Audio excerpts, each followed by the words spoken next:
There are lives that seem to unfold exactly as planned. And then there are lives that do not unfold at all, at least not when the world expects them to. Some stories are not about youthful brilliance or early success. They are about endurance, about showing up long after applause has faded, about continuing even when almost no one is watching. Harland David Sanders lived most of his life without recognition. For decades, he was not admired. He was not wealthy. He was not secure. He was, in many ways, invisible. This is not the story of a fast food empire. It is the story of a man who spent most of his years struggling to find stability, purpose, and a place where his effort might finally matter. And it begins long before anyone knew his name. Colonel Sanders was born in 1890 in a small rural community in Indiana. His father died when Sanders was just 5 years old. The loss was sudden, and it changed everything. His mother was forced to work long hours to support the family. Sanders, still a child, took on responsibilities that most adults would find heavy. He learned to cook not as a hobby, but as necessity. By the age of 7, he was preparing meals for his younger siblings. School became secondary. Stability was rare. Money was scarce. By his early teens, Sanders left home entirely. He moved from place to place, taking whatever work he could find: farmhand, streetcar conductor, railroad laborer. None of it lasted.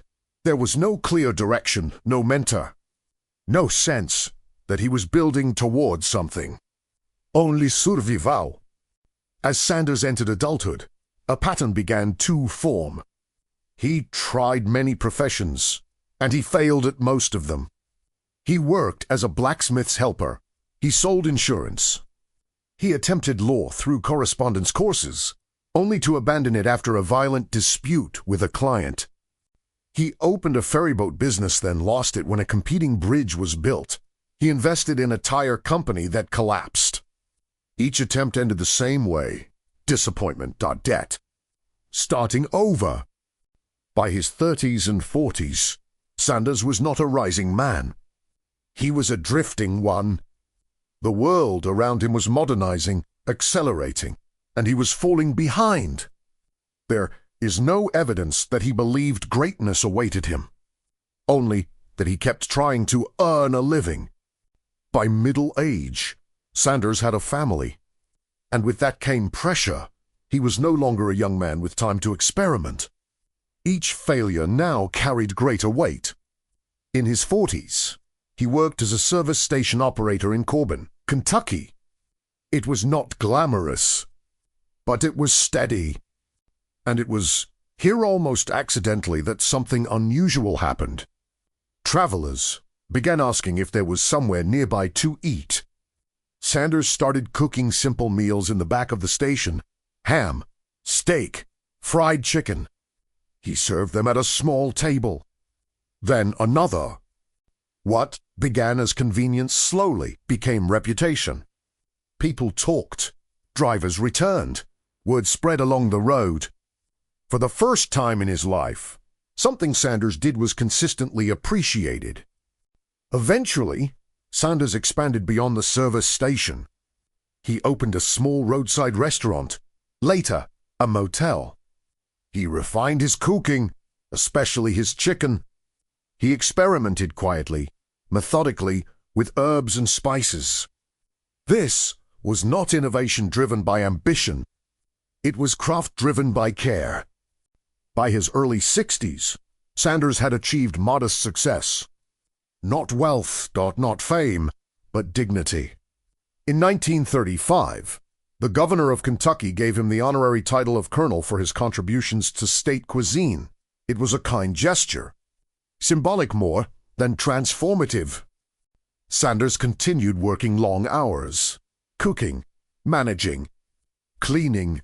He was older now and tired, but he finally felt useful. Then, without warning, everything collapsed.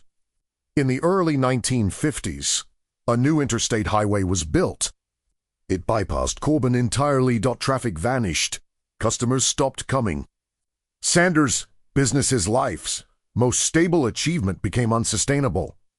At 65 years old, he sold the restaurant and motel. After settling debts, he was left with very little. His income came down to a small government check, barely enough to live on. Most people, at that age, would have stopped. They would have accepted the loss as final, a quiet ending. Sanders did not, but not because he believed success was guaranteed. Because he did not know how to stop trying. What followed was not a triumphant rise. It was a slow, often humiliating process. Sanders believed in one thing he still had: his chicken recipe. He traveled across the country, visiting restaurants one by one. He offered to cook for owners, to show them his method. Many said. Some turned him away without listening. Others politely declined. He slept in his car, lived cheaply, endured rejection repeatedly. This continued for years. He was not a young entrepreneur. He was an aging man asking strangers to take him seriously.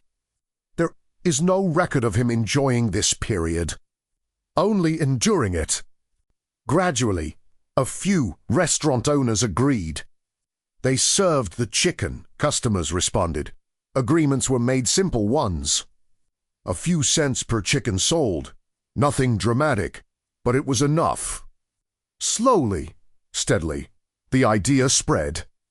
Sanders was in his 70s before the work began to pay off. Tes Andy van den Greld. He traveled constantly. He repeated the same pitch. He cooked the same meals. Consistency, not brilliance, carried him forward.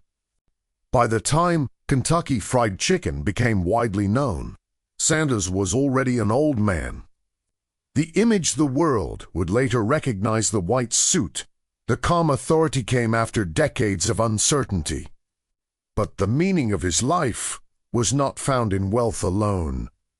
It was found in the fact that his persistence had finally connected with something real. He had not been early. He had not been exceptional in youth. He had simply refused to stop.